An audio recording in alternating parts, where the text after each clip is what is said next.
జైత్రయాత్రా ఇది నా విశ్వయాత్ర. జైత్రయాత్రా ఇది నా విశ్వయాత్ర.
మానవుడు ఒక యోచనని యోచిస్తే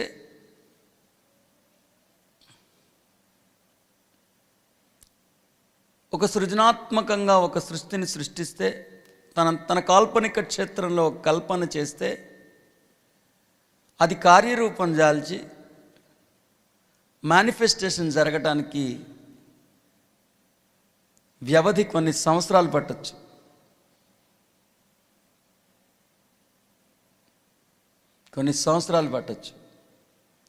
కానీ దైవం యొక్క నిఘంటువులో దైవం అన్న నిజ దివ్య స్థితిలో స్థితమై తాను ఒక కల్పనని చేస్తే, తాను ఒక వాంఛని వాంఛిస్తే, తాను ఒక దర్శనాన్ని దర్శిస్తే ఆ దర్శనం తత్క్షణమే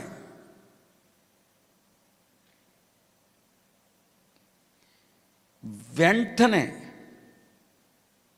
ఆన్ ది స్పాట్ ఇన్స్టంటేనియస్గా అది అప్పుడే జరిగిపోతుంది.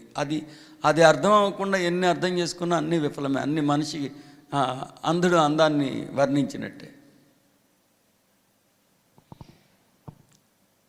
ఎప్పుడైతే మీలోని దైవం దివ్యత్వం అని మీరు వాడుతున్నారో ఆ దైవానికి కాలము లేదు. ఎందుకు కాలము లేదు?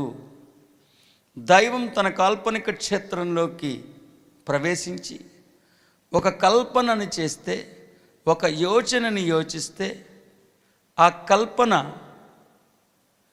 తత్క్షణం ఆ క్షణమే ఆన్ ది స్పాట్ ఇన్స్టంటేనియస్గా జరిగిపోతుంది. ప్రణతతులు గురుగారు, జయోస్తు. మీరు చెప్పిన పాయింట్ నాకు అర్థమైంది ఏంటంటే, మానవుడు ఒక యోచన యోచిస్తే ఆ వ్యవధి కొన్ని సంవత్సరాలు పట్టచ్చు, కొన్ని మంత్స్ పట్టచ్చు. కానీ ఒక దేవదేవుడు ఒక యోచన యోచిస్తే అది ఇన్స్టంటేనియస్గా ఆన్ ద స్పాట్ అప్పుడే జరిగిపోతుంది. ఇంకప్పుడు కాలం ఉండదు. కాలం అంటే ప్రెసెంట్ మైనస్ పాస్ట్. సో దేవదేవుడికి కాలం వర్తించదు. Perfect, rightly understood. మహిమాన్వితమైన మీ దైవం, మీలోని దైవం, మీరే అయ్యున్న దైవం తన నిజ దివ్య స్థితిలో స్థితమై తన కాల్పనిక క్షేత్రంలో ఒక కల్పన చేస్తే అది తత్క్షణమే యథార్థముగా మారిపోతుంది. తత్క్షణమే అస్తిత్వాన్ని పొందుతుంది. అస్థి అన్న స్తోమత దానికే వర్తిస్తుంది. కానీ మానవుడు ఒక కల్పన చేస్తే, ఒక యోచనని యోచిస్తే ఆ కల్పన సాకారం అవ్వటానికి ఒక్కోసారి కొన్ని వత్సరములు పట్టచ్చు, కొన్ని రోజులు పట్టచ్చు. ఈ వ్యవధిని కాలం అంటారు.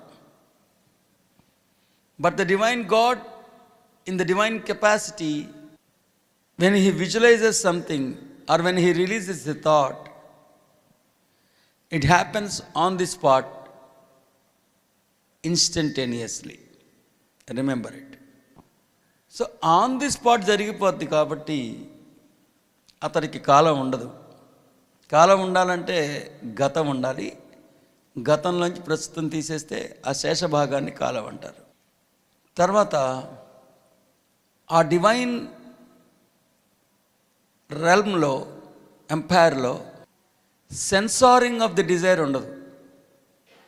There is no personality which censors our desire. The so-called personality doesn't direct the desire. నువ్వు ఇదే ఆలోచించాలి, ఇంతే ఆలోచించాలి, ఇలాగే ఆలోచించాలి, దానికి హేతుబద్ధత ఉండాలి, వస్తువు పైకి ఎగరేస్తే కింద పడుతుంది, ఇవేమి ఏ లిమిటేషన్స్, ఏ డైరెక్షన్స్ ఉండవు. అబ్సల్యూట్ ఫ్రీడమ్ ఉంటుంది. Absolute freedom. సో అహం బ్రహ్మాస్మి అన్న దివ్య స్థితిలో స్థితమై మీరు ఒక దర్శనాన్ని దర్శిస్తే తొలి సంధ్యగా మీలో స్ఫురించాల్సిన తొలి భావుకత, దైవం వాంఛ తత్క్షణమే కార్యరూపం దాలుస్తుంది. కాబట్టి అతడికి కాలము వర్తించదు. నెంబర్ 1. నెంబర్ 2, దైవం అంటేనే అబ్సల్యూట్ ఫ్రీడమ్. నువ్వు ఇలాగే ఆలోచించాలి, ఇంతే ఆలోచించాలి, ఇదే కోరుకోవాలి, ఇలాగే కోరుకోవాలి, ఈ వస్తువు పైకి ఎగరేస్తే కింద పడిపోద్ది, ఇవేమీ ఉండవు. కాలం లేదు కాబట్టి ఆయన అనుకున్నది అనుకున్నట్లు అనుకున్న ఆ క్షణమే మధురానుభూతి చెందుతారు. పర్సనాలిటీ ఎంటర్ అవ్వదు కాబట్టి, ఒకవేళ ఉన్నా సరే దానికి శాంటిటీ ఉండదు. అది ఉంటే ఉంటుంది, దానికేముంది. పర్సనాలిటీ ఉండదు కాబట్టి అక్కడ అబ్సల్యూట్ ఫ్రీడమ్ ఉంటుంది. మీరు ఇప్పుడు ఈ 2 అంశాన్ని అర్థం చేసుకుని ఆ ప్రస్తుత వర్తమాన క్షణం యొక్క మాధుర్యాన్ని, ఆ ఇన్స్టంటేనియస్ అన్న మాధుర్యాన్ని, అన్సెన్సార్డ్ బై పర్సనాలిటీ, అబ్సల్యూట్ ఫ్రీడమ్, ఆ మాధుర్యాన్ని అనుభూతి చెందటం కోసమే, అనుభవించటం కోసమే అన్నట్లుగా చేయండి. Anything, it is to make you enjoy the magical presence, the magical divine presence. మీకు ఈ బ్రహ్మ విద్య హస్తగతం చేసి ప్రస్తుత వర్తమాన క్షణాన్ని అనుభూతి చెందటం అనే మహిమాన్వితమైన విద్యను అందించడానికి ప్రయత్నిస్తున్నా. దైవం అన్న నిజ దివ్య స్థితిలో తాను ఒక వాంఛని వాంఛిస్తే, ఒక కల్పనని చేస్తే అది తక్షణమే పరిణమించి తీరుతుంది, తక్షణమే సంభవంగా పరిణమించి తీరుతుంది, తక్షణమే అస్థి అన్న స్తోమత పొందుతుంది. అస్థి అన్న స్తోమత దాని ఒక్కటికే వర్తిస్తుంది. ఇంకెవరి దానికి అస్థి ఉండదు. కృష్ణుడి వాణ్ణి వాళ్ళందరినీ నేను చంపానేటప్పటికీ, ఆ ప్రైమరీ రియాలిటీ తీసుకెళ్ళేటప్పటికీ వాళ్ళందరూ అక్కడ చచ్చిపడినారు. అసలు అది అస్థి. దాని డూప్లికేషన్ బయట జరుగుతుంది. వాళ్ళు బయట బతికే ఉన్నారు కానీ అక్కడ లోపలది important. So on the spot అస్థి వచ్చేస్తుంది. నెక్స్ట్ ఏంటంటే అన్సెన్సార్డ్. ఇప్పుడు మీకు అర్థమైంటుంది జాయ్ అనేది అక్కడ ఎందుకు అంత ఉవ్విళ్ళూరుతూ ఉంటుందో. సో ఒక్కసారి హాయిగా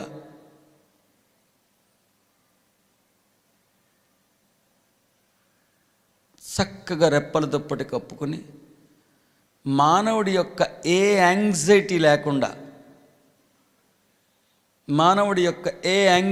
లేకుండా this is a beautiful magical knowledge. Close your eyes with all the dignity in the universe, in the capacity of God, in the capacity of your divinity. Enjoy a state where there is no time. Enjoy a state where there is no personality. You are the absolute boss. You are the emperor. You are the emperor. You are the boss, uncensored by the personalities. You are in the state of an absolute freedom.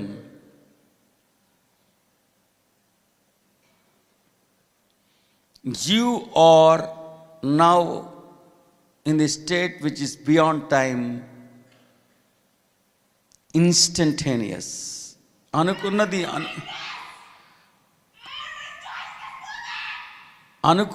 అనుకున్నట్లుగా అనుకోగలగటం, అనుకున్నది అనుకున్నట్లే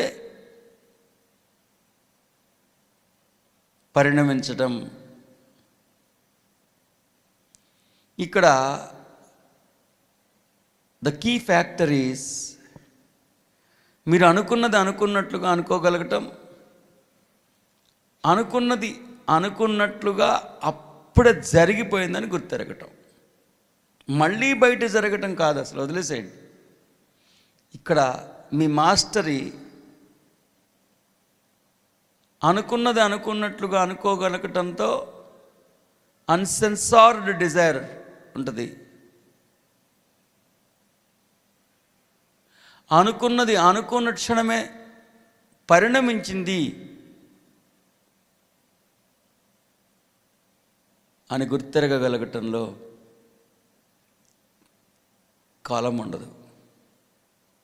లోపల జరగటానికి బయట జరగటానికి only sensory organs ఉన్నాయి బయట, only density ఉంది బయట, ఓన్లీ సాలిడిటీ ఉంది బయట. లోపల సెన్సరీ ఆర్గాన్స్ లేవు, లోపల గాడ్ ఉన్నాడు, అది గుర్తుపెట్టుకోండి. గాడ్ ఇంపార్టెంట్ కానీ సెన్సరీ ఆర్గాన్స్ ఇంపార్టెంట్ కాదు.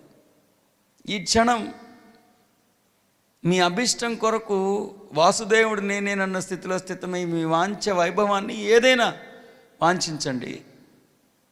అది ఏదైనా అవ్వచ్చు, మానవత్వానికి సంబంధించిందైనా అవ్వచ్చు, అది కాదనట్ల. కానీ మానవత్వాన్ని నెరవేర్చుకోవటం ఆ మనిషి పొందే ఉద్వేగం అక్కల.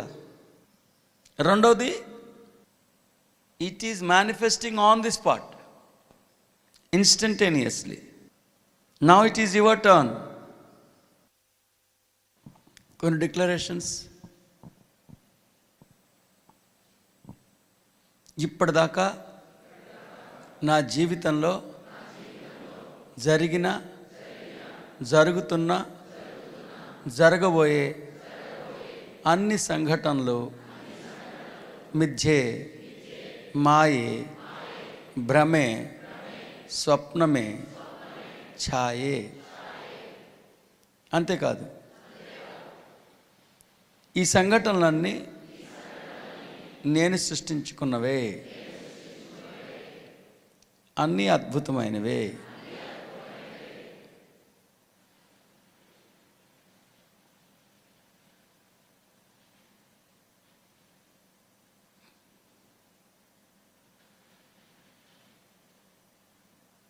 సంస్కరణార్థం నేను సృష్టించుకున్నవే.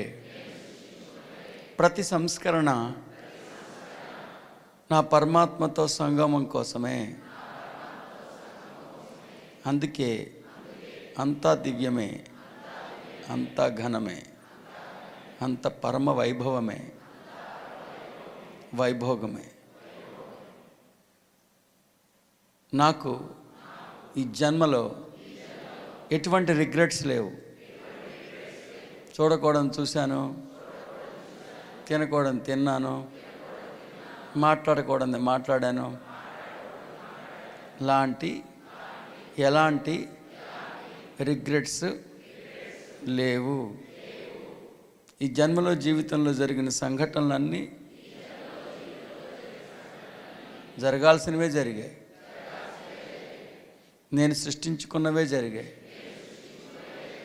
నా సంస్కరణార్థమే సృష్టించుకున్నాను. ప్రతి సంస్కరణ సంగమం, స్వయంతో సంగమం కోసమే, యోగస్థితి కోసమే.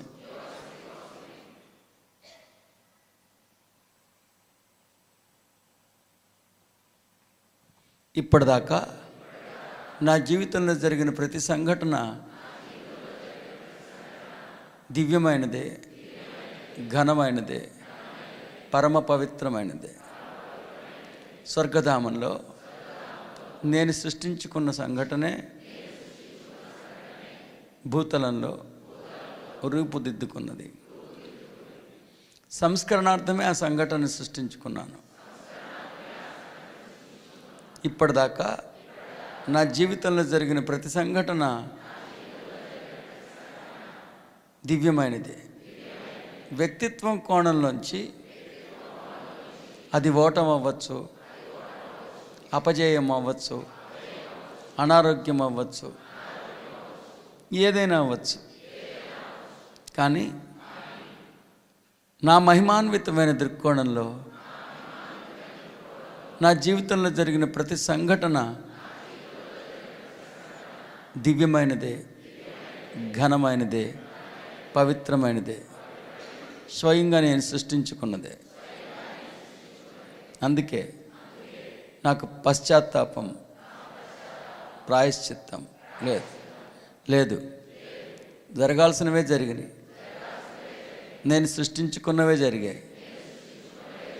అస్తు, తథాస్తు, శ్రీరస్తు, శుభమస్తు, జయోస్తు, అస్తు. Clap for yourself and open doors.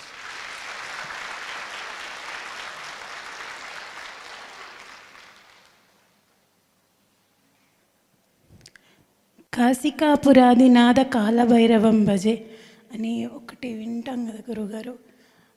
నిజంగా కాలభైరవ అంటే కలవటం, ఆ కాలభైరవం అని ఆయనతో కలిపారు గురుగారు నన్ను. మీరు అది నా పరమాత్మతో నన్ను ఏకం చేశారు.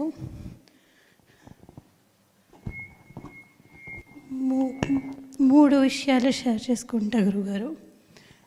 ఒకటి, మీరు స్వప్నమే, కన్ను తెరిచిన మొదలు స్వప్నమే, మిథ్యే, మాయే, భ్రమే అని చెప్పారు కదా గురుగారు. అయితే అట్లా చెప్పినప్పుడు నాకు అనిపించింది, ఎప్పటి నుంచో అది ఎందుకు మిథ్యో, మాయో, భ్రమో చెప్తూనే ఉన్నారు కదా, మళ్ళీ చెప్తారో లేదో. ఎందుకంటే అది నువ్వు ఎప్పుడు ఉన్నవాడివి, ఇది మధ్యలో వచ్చి వెళ్ళిపోతుంది కాబట్టి ఇది మధ్య మాయ భ్రమ. నాకు తెలుసు అన్న పర్సనాలిటీ అంటుంది,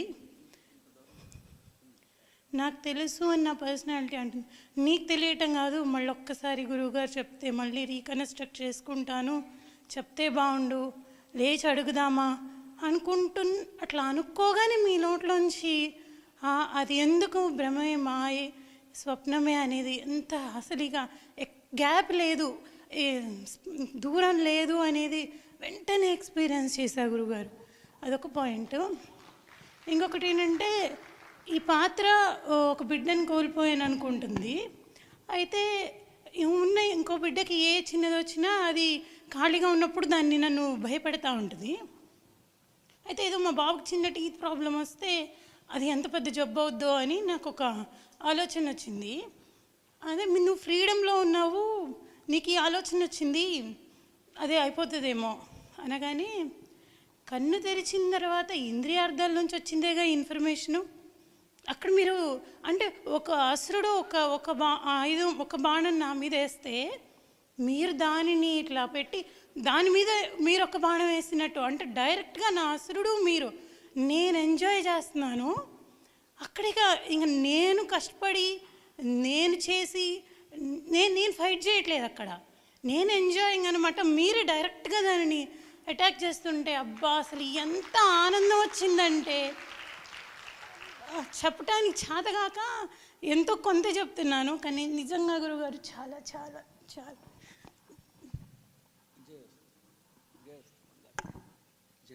thank you sir. Thank you sir.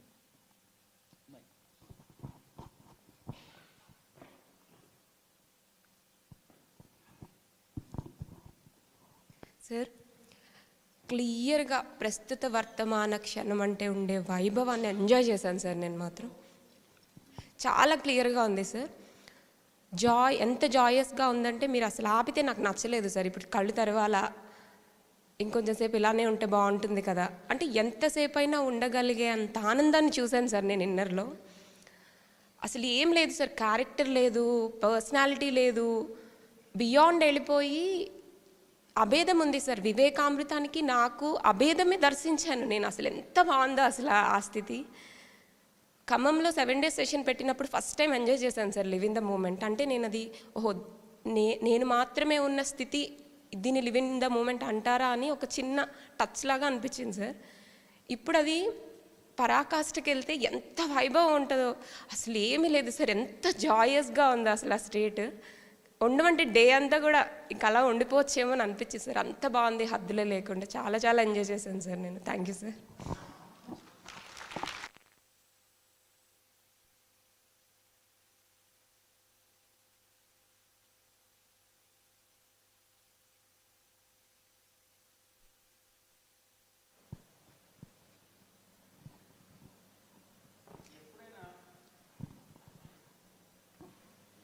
Personality మిమ్మల్ని అటాక్ చేస్తే నేనైతే అదే చేస్తా. ఇది జరగలేదు, ఇది జరిగింది, ఇంకోటికి ఏదో అయ్యింది, అలాంటి ఏమన్నా చెప్తే ఒకటే చెప్తా. ఇప్పుడు చెప్పిన డిక్లరేషన్ ఇప్పటిదాకా నా జీవితంలో జరుగుతున్న జరగబోయే సంఘటనలన్నీ దివ్యమైనవే, ఘనమైనవే, రిగ్రెట్స్ లేవు. ఎందుకు దివ్యమైనవి, ఎందుకు ఘనమైనవి అంటే నేను సృష్టించుకున్నవే జరిగింది. అలా ఎందుకు సృష్టించుకున్నావు అంటే సంస్కరణార్థమే సృష్టించుకున్నా. సంస్కరణ దేనికోసం? పరమాత్మతో సంగమించడం కోసమే. సో పరమాత్మతో సంగమించుకోవడం కోసమే నేను సృష్టించుకున్నాను అంతే. ఇంకా ఆ డిక్లరేషన్తోనే విచ్చలవిడిగా ఉన్న మీ మానవత్వం అనే మృగానికి ముక్కుతాడేయటం సాధ్యమవుతుంది. గుర్తుపెట్టుకోండి, ఇంకేం చేసినా ముక్కుతాడేయదు. విచ్చలవిడిగా ఉన్న మీ మానవత్వానికి ముక్కుతాడేయాలంటే ఇప్పటిదాకా నా జీవితంలో జరుగుతున్న జరగబోయే సంఘటనలన్నీ దివ్యమైనవే, ఘనమైనవే, పవిత్రమైనవే. ఎందుకు అవి దివ్యమైనవి, ఘనమైనవి, పవిత్రమైనవి? అసురుడు యొక్క దృక్కోణంలోంచి ఓటం అవ్వచ్చు, కానీ నా దృక్కోణంలోంచి నేను సృష్టించుకున్నవే ఘటించాయి. ఎందుకు అలా? ఎక్కడ సృష్టించుకున్నావు? స్వర్గధామంలో. ఎందుకు అలా సృష్టించుకున్నావు? నా మస్తిష్కంలో పేరుకుపోయిన అజ్ఞానాన్ని క్షాళన చేయడానికి, అంటే దాన్ని సంస్కరణ అంటాం. సంస్కరణ దేనికి? పరమాత్మతో సంగమించడానికి, యోగస్థితికి. అది ఖచ్చితమైన అద్భుతమైన ఒక బ్రహ్మాస్త్రంలా పనిచేస్తుంది. ఎందుకంటే రిగ్రెట్, ఏదో తిన్నాను, చూడకూడదు చూశాను, మనిషిని సతాయించేది ఇదే. గుర్తుపెట్టుకోండి, ఓకేనా? ఎస్. ఫ్రెండ్స్, తతులు గురుగారు, చాలా రోజుల తర్వాత live in the moment focus నేను విన్నట్టు అనిపించింది గురుగారు. లైక్ చాలా డేస్ తర్వాత డైరెక్ట్గా. ఇంతకుముందు లివ్ ఇన్ ద మూమెంట్ అన్నప్పుడు స్టార్టింగ్ నేను కూడా చేస్తున్న పని మీద కాన్సన్ట్రేషన్ చేయాలి, మెడిటేషన్ అంటే అది అలా అనుకున్నాను. కానీ మీ దగ్గరికి వచ్చిన తర్వాతే, స్వయాన్ని ఆవిష్కరించుకున్న తర్వాత మనం ఉన్న ఆ స్థితి, ప్రస్తుత వర్తమాన స్థితే లివ్ ఇన్ ద మూమెంట్ అనేది అర్థమైంది గురుగారు. ఈరోజు మీరు చెప్తున్న దాంట్లో నేను బాగా ఎంజాయ్ చేసింది ఏంటంటే, అసలు ఈ సెన్సరీ ఆర్గన్స్ కానీ ఇది కానీ అసలు ఏది కూడా ఏది మనకి ఇంకా సంబంధం లేదు. లైక్ అంటే నిన్నటిది ఈరోజుది కలిపి గురుగారు. లైక్ నాకు అనిపించింది, ఎక్స్పీరియన్స్ నేను ఫీల్ అయింది ఏంటంటే, కళ్ళు మూసుకుంటే లైక్ నేను ఆల్రెడీ నా పుట్టినింటికి చేరుకున్నాను. అండ్ ఎర్త్ని కూడా నేను నాకు అలా ఇమేజ్ వచ్చింది. I don't know whether it is correct or not. ఎర్త్ని కూడా నేను బ్లెస్ చేసినట్టు, నేను దాన్ని హక్ చేసుకున్నట్టు, అంటే దాన్ని హక్ చేసుకొని, బంగారు తల్లి నువ్వు నాకు ఆశ్రయం ఇచ్చావు, నేను ఈ గురువుని చేరుకున్నాను, అక్కడ జ్ఞానం నేర్చుకొని మళ్ళా నా పుట్టినింటికి చేరుకున్నాను అన్న ఫీలింగ్ అయితే లిటరల్గా వచ్చింది గురుగారు.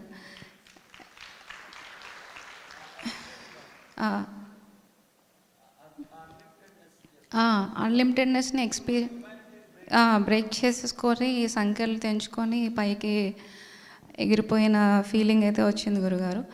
అండ్ ఆల్సో యూజువల్గా మీరు గ్యాప్ ఎప్పుడైనా ఇస్తే ఆ గ్యాప్లో వేరే థాట్స్ అవి యూజువల్గా వస్తూ ఉంటాయి. కానీ ఈరోజు మీరు గ్యాప్ ఇచ్చిన దాంట్లో మొత్తం మీరు ఇప్పటి వరకు ఎన్నో ఇయర్స్ నుంచి చెప్తున్న ఈ సీనియర్ క్లాసెస్లో అదంతా ఇన్ఫర్మేషన్ లైక్ పిట్యూటరీ గ్లాండ్ అంటే మనం ఓన్లీ ఆధ్యాత్మికత కోసమే సృష్టించబడింది పిట్యూటరీ గ్లాండ్ అనేది మన బాడీలో. అండ్ ఇంకొక పాయింట్ గుర్తొచ్చింది, it is not what you eat but what comes out of you is more important అన్నది ఒకటి పాయింట్ గుర్తొచ్చింది. అండ్ ఆల్సో మన నాలెడ్జ్ ఒక సీనియర్ క్లాస్లో బుక్లో నాకు క్లియర్గా గుర్తుంది, మీరు జ్ఞానం నేర్చుకుంటున్న కొద్దీ కాలలత తగ్గిపోతూ ఉంటుంది. ఆ స్పైరల్ అనేది అది తగ్గిపోయి అంటే క్లియర్గా ఒక స్టూడెంట్కి ఎలా చెప్తే అర్థమవుద్దో లైక్ సైంటిఫిక్గా లాజికల్గా అన్ని రకాలుగా ఎలా చెప్తే అర్థమవుద్దో. ఓకే మేబీ మీరు కళ్ళు మూసుకుంటే ఇదేం అయితే ఆ కాళ్ళ క్లియర్గా తగ్గిపోతూ అలా పైకి వెళ్ళిపోయిన అన్నట్టుగా అయితే అనిపించింది గురువుగారు క్లియర్గా. అండ్ మళ్ళా స్టార్టింగ్ ఇంకొక పాయింట్ నాకు బాగా గుర్తొచ్చింది, ఫస్ట్ క్లాస్కి రాకముందు మనలో 2 ఎలిమెంట్స్ ఉంటాయి, హ్యూమన్ గాడ్. ఫస్ట్ క్లాస్కి రాకముందు మీ హ్యుమానిటీ అనేది పెద్దగా ఒక పక్క పెద్దగా ఉండి గాడ్ అనేది నలకంత చిన్నగా ఉంటుంది కానీ ఉందా లేదా అన్నట్టుగా నల్లకంత చిన్నగా ఉంటుంది గాడ్ అనేది. ఫస్ట్ క్లాస్కి అంటే మీ దగ్గర జ్ఞానోపాసన చేయకముందు తొలకరికి రాకముందు మేము వచ్చేటప్పటికి ఫుల్గా పర్సనాలిటీతో నిండిపోయి ఉన్నప్పుడు హ్యుమానిటీ అనేది పేజ్ అంతా ఉంటుంది, గాడ్ ఎక్కడో చివరిన ఒక చిన్న నల్లకంత కానీ కనిపించలేనట్టుగా ఉంటుంది. ఫస్ట్ క్లాస్కి కొంచెం వచ్చాక గాడ్ చిన్నది ఇంకొంచెం అప్పుడే స్వయం ఆవిష్కరించుకొని కొంచెం పెరుగుతుంది. ఇంకా అలా మీ దగ్గర సీనియర్ క్లాసెస్ 2nd, 3rd జ్ఞానోపాసన చేస్తున్న కొద్దీ మీరు పడిన నాలెడ్జ్ దైవం గురించి మీరు చెప్తున్న నాలెడ్జ్ తెలుస్తున్న కొద్దీ ఆ గాడ్ పెరిగి ఇప్పుడు క్లియర్గా నాకు మొత్తం హ్యుమానిటీ ఎక్కడో నలకంత ఉండి మొత్తం గాడే ఉన్న ఫీలింగ్ అయితే వచ్చింది. Thank you so much.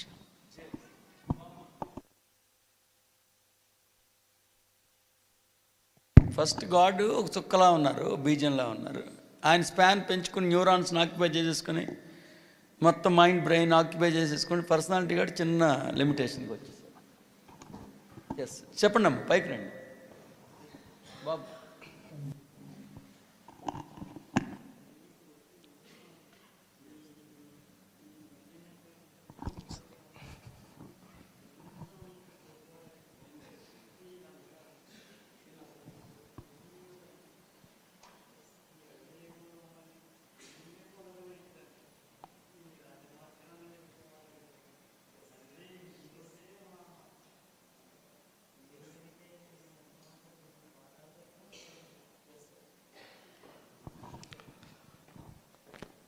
అందరికీ నమస్కారం అండి. సార్ మానవత్వం గురించి చెప్తున్నప్పుడు, ఆత్మ గురించి, ఆ తండ్రి గురించి ధారణ చెప్తున్నప్పుడు నేను శుద్ధాత్మగా ఉండిపోయాను. నాలో మానవత్వం అనే కలుషితం ప్రక్షాళన అయింది. అది ఆ ప్రక్షాళన అవ్వటం అంటే ఈ గురువు దగ్గరకి వచ్చిన తర్వాతనే మానవత్వ స్థితిని వివరించి అది మాయ మిథ్య అని చెప్పటం, అది నిజంగానే నాకు బాగా అర్థమైంది. ఆ దారంలో ఈరోజు చేసిన దారంలో నేను శుద్ధాత్మగానే హాయిగా మానవత్వ కోణం ఏ నలుసు కూడా నాలో లేదు. అలా నేను అనుభూతి చెందాను. జయస్తు. సో లెట్ us డిక్లేర్, నా జన్మలో జీవితంలో జరిగిన జరుగుతున్న జరగబోయే సంఘటనలన్నీ కూడా దివ్యమైనవే, ఘనమైనవే, పవిత్రమైనవే. ఎందుకంటే ఎందుకంటే స్వర్గధామంలో స్వర్గధామంలో శివస్థితిలో స్థితిలో నేను సృష్టించుకున్నవే జరిగాయి. నేను సృష్టించుకున్నవే జరిగాయి. సంస్కరణార్థమే నేను సృష్టించుకున్నాను. సంస్కరణార్థమే నేను సృష్టించుకున్నాను. ప్రతి సంస్కరణ స్వయంతో సంగమించటం కోసమే, స్వయంతో సంగమించడం కోసమే, యోగ స్థితి కోసమే, యోగ స్థితి కోసమే. ఆఖరికి ప్రస్తుతం నేను ధరిస్తున్న దేహం, ఈ తల్లిదండ్రులు, నా రూపం, నా గురువు, నా శరీరం యొక్క ఛాయ, ప్రతి ఒక్క చిన్ని అంశం కూడా నేను సృష్టించుకున్నవే, నేను ఎంచుకున్నవే. కాబట్టి I'd not have any regrets.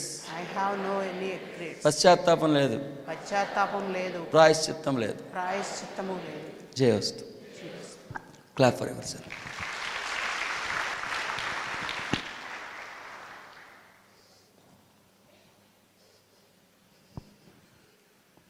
ప్రణవ ప్రణతితులు తండ్రి, ఫస్ట్ రెప్పల దుప్పటి కప్పుకున్నప్పుడు మీరు ఇచ్చిన పిలుపులో ఇదివరకు అవును కదా ఉండేది సార్, ఇప్పుడు అవును అనిపిస్తున్నా సార్. ఎంతలా నచ్చ చెప్తున్నారంటే సార్, మమ్మల్ని ఈ బండరాళ్ళను శిల్పాలుగా తీర్చిదిద్ది మా పుట్టినింటికి సాగనంపుతున్నారు సార్. రెండోసారి రెప్పల దుప్పటి కప్పుకున్నప్పుడు అలా హాయిగా ప్రయాణించి వెళ్ళిపోయాను సార్. నేను చాలా లైట్ వెయిట్గా అనిపించింది సార్ నాకు.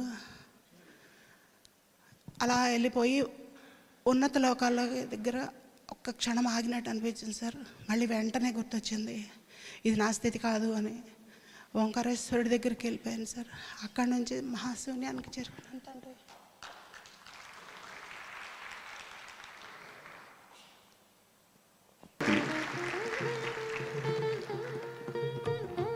ఆ ట్రూత్ సొంత భవనం వారిది. డాక్టర్ గొల్లారెడ్డి గారి కుమార్తె వారు శ్రీమతి సుధా మేడం గారు ఈ వివేకామృత భాష్యభూషితం భగవద్గీతకు ఈ ఆవిష్కరణ మహోత్సవంలో మన సాధకుడు ప్రసాద్ గారు, చంద్రికా దంపతులు పాల్గొనడం ఒక ఆనందదాయకమైన విషయం.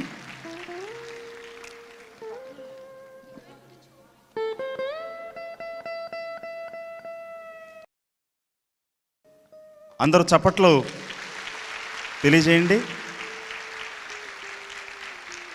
భగవద్గీత బ్రహ్మ నిర్వాణ యోగము, ఆత్మ సంయమ యోగము అనే అధ్యాయాలకు శ్రీ శ్రీ శ్రీ శ్రీ పరమ గురువు శ్రీ వివేకానంద భాష్యభూషితమది